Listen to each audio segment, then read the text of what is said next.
here is the top 20 current best players in world football. Starting at number 20, Jamal Musiala. I think he's been brilliant this season. He's still so young and he's got bags of potential. One of the best dribblers in world football, can score goals, and he's getting on the end of a lot more this season despite being in and out of the team quite a lot. 19, Kvicha Kvaratskhelia. I have been back and forth with this. I'm gutted that he's gone to PSG. I think he was a player that Man United should have highlighted. The fact that Man United are currently in talks with Napoli to sell them Garnacho, there was an obvious swap deal there. There was something, there was potential for us to go and get a deal there, and even given Marcus Rashford, and he's ended up at PSG. 18, Alexander Isak. I think he's having the season of his life. He was brilliant last season and he's been even better this season somehow. 17, Florian Wirtz. I think that's a player that I think most people would have heard of if you watch German or if you just watch European football in general, but a lot of people who are maybe a bit more casual might not have heard of him. Florian Wirtz is the next big thing. He's remarkable. He had a bit of an injury crisis, obviously, at Leverkusen, but when he's fit, when he's firing, he is unstoppable. His goals and his assists are outrageous. His goal contributions rival that of almost any other forward-lying player in the world. And yeah, plenty more to come from him because he is still so young. 16, Phil Foden. Despite what people say about Phil Foden, I still think he is a top draw player and one of the best in the world. Yes, he's had a difficult start to the season and maybe he didn't have the best Euros, but his numbers last season don't lie, and just the eye test. Watch Phil Foden play. He's a dream to watch, and I think people have a little Twitter opinion, get out there, gather some traction, and all of a sudden other people start to listen to it, and that opinion would have been that Phil Foden was overrated. He's not. He's unbelievable. 15. That's mad.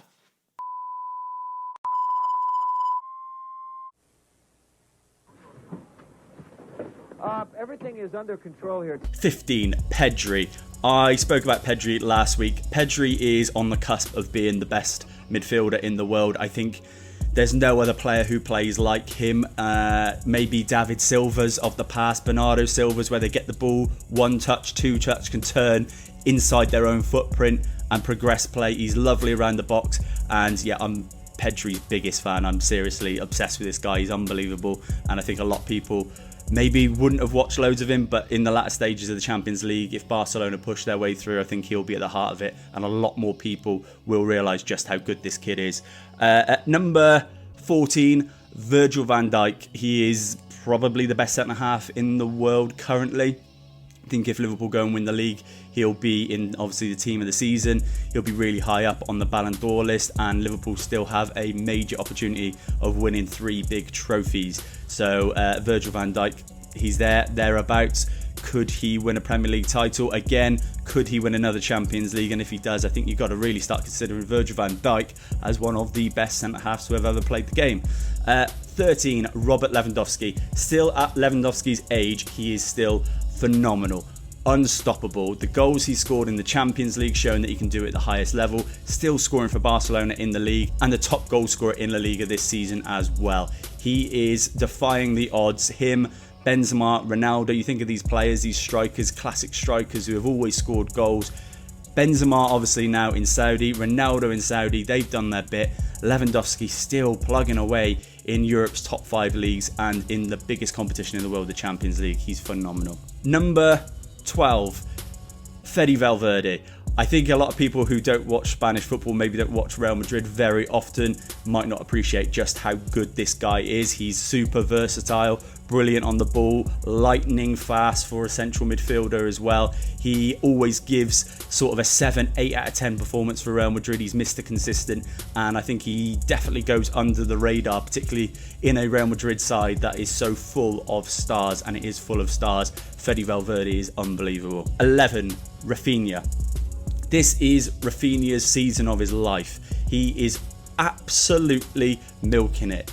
That Barca side creates loads of goals, and obviously Lewandowski through the middle. You've got Lamine Yamal on the right-hand side. You've got some brilliant players that obviously come through the La Masia Academy at Barca. But Rafinha from Leeds, in the Premier League and getting all the way to Barcelona and becoming one of the best players in the world for me at the moment. This season, he's been above every other left winger in world football and stands alone for me in that left wing spot in the best team in the world currently. 10. Lamine Yamal.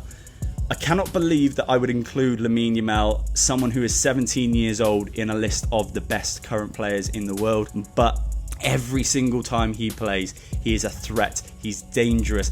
Every single player, no matter how experienced they are, when they get around him, they're nervous. They're thinking, oh no, this 17-year-old is going to make me look a fool. And he does every time. They double up on him and he still gets past them. He bends it in from all over the place, gets in behind.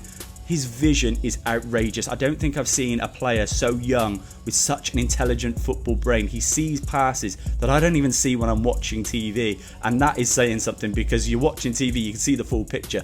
He's playing 100 miles an hour and still picking out these balls. He's an unbelievable talent. I actually think he can still get better as well. He is the future best player in the world and he's just getting started for me. Number 9, Bukayo Saka. I think with Saka, obviously he's out injured at the moment.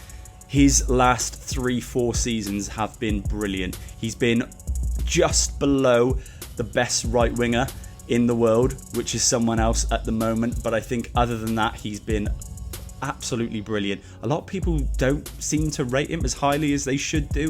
I think he's fantastic. He's the best out and out right winger that we've got at England. And I think that the England fans don't maybe appreciate him as much as the Arsenal fans do. He's a fantastic player, and yeah, I think when he's back, Arsenal will be back to their best. When he's missing, it shows. Number 8, Cole Palmer. I think there is a good argument to say that Cole Palmer, based off the last season and a half, has been the best player in the world. I actually think it's that strong of a statement what he's been putting up since he's gone to Chelsea. He left Man City, he had the confidence to do it. He went into that Chelsea side, took him by the scruff of the neck and became their best player. He is by far and away the best player, and actually I think maybe barring someone else, he's the best player in the league. He's one of the players that I absolutely love to watch. I'd go and watch him over any other player in the Premier League currently. I think he's that good. 7, Harry Kane. I think Harry Kane for me has been the best out-and-out striker for the last sort of 5-10 years. I think his move to Bayern was well overdue. Hopefully he wins a title this season. Looks like he's going to win one, the German league title. I think Kane's performances, Kane's records almost get overshadowed by his lack of trophies, and that is not fair. I don't believe that if he was in any other side, top side in world football, he would have gone through this period, this long dry patch without a trophy.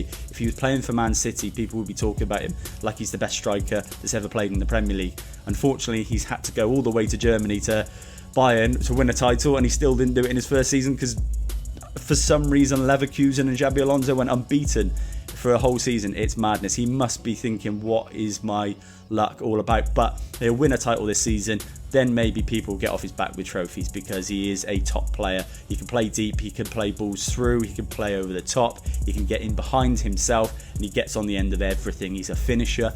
If Man United, a team like Man United, had someone on the end of all the chances that they created, Chelsea, these are Premier League teams that would just be changed overnight with a player like that, and I don't think that goes unnoticed from someone like me who absolutely loves Harry Kane. Number 6, the current best striker in the world is Erling Haaland, and he's, I think, the 6th best player in the world currently. Erling Haaland is a player that people underestimate. Erling Haaland's a phenomenon, and I think people forget that too easily. Number 5, Rodri. Ballon d'Or winner. Obviously, Rodri's been phenomenal for seasons, 3, 4, 5 seasons now. And at Man City, he is showing that he is absolutely crucial. Without Rodri, Man City are half the team. With Rodri, they're a team that are just unstoppable, winning trebles, winning titles. Rodri is at the heart of that. Despite all the unbelievable talent around him, he is still the main linchpin to that Man City side. And without him, like I said, he is, he's watching his City side possibly not even make the Champions League, which is crazy. I don't think anyone thought they would have said that. Wishing him, obviously, not very speedy recovery as a United fan, but what a player. The respect I've got to put on him. One of the best, if not the best, central defensive midfielders I've ever seen in my life. Number 4, Vinicius Jr. Unlucky to miss out on a Ballon d'Or last year, but I think Rodri was better. I think more than just their technical skills, they need a physical presence or a mental presence, particularly with attackers. You need to get in the head of your defenders. You need to make them think that today, no matter what they're going to do, they can't stop you. Vinicius Jr., if it's not going well for him, he'll start riling people up and it will definitely affect the game. So even if he's not on his best, he's affecting the game. Positives and negatives to that, but I think he's a brilliant player. Top 3. Mo Salah. Mo Salah is the 3rd best player in the world at the moment, and I think for far too long people have maybe underestimated the power of his numbers from a right wing position. Who else is doing it? Who else is doing those sort of numbers from a right wing position? I know Liverpool play almost 3 forwards and maybe he almost doubles as a striker sometimes, the way he runs in behind, but Mo Salah is unstoppable, and particularly this season, maybe the best I've ever seen him. So Mo Salah for me, 3rd best. Number 2, Jude Bellingham, the most overhated, underrated player in the world. People actually talk about Jude Bellingham like he is overrated. I can't believe it. How can you say Jude Bellingham is overrated? Look at his touches. Look at his power on the ball when he runs with the ball. When he gets back, he is disciplined. He gets on the end of things like a striker, plays like a centre forward. I actually think there's not much between him and Zidane. I think the way he's going, where Zidane was, and you might go, oh, no way, Zidane.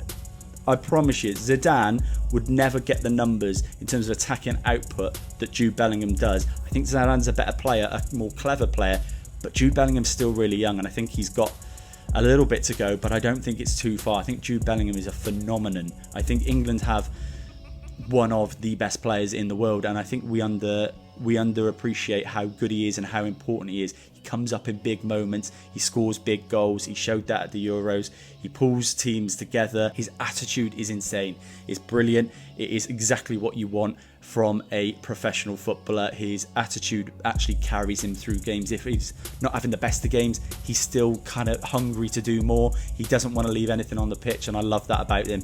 I don't know if that's going to serve him well in terms of longevity of his career, but for now, what a player. Number 1, I still think the best player in the world is Kylian Mbappe. I think people got off the Kylian Mbappe train very quickly after he moved to Real Madrid and it wasn't going so well for him. They thought, oh yeah, he's old news. Kylian Mbappe is still the best player in the world. He was before he went there, and he is still now. He's now getting into a run of form, getting some goals, and I think he'll ultimately be top goal scorer in the Liga season. I don't think anyone can stop him once he's on this sort of run, and Real Madrid scoring goals for fun. Obviously Barca are as well, and then Lewandowski will push him all the way, but Kylian Mbappe is just unbelievable. Can play left wing, can play striker. I don't know where his best position is, but just get him on the ball, get him running at people, and he will score goals. Tell me if you agree. Let me know if you think that any of those are wrong or that I've missed anyone out, but I think that's a pretty definitive list.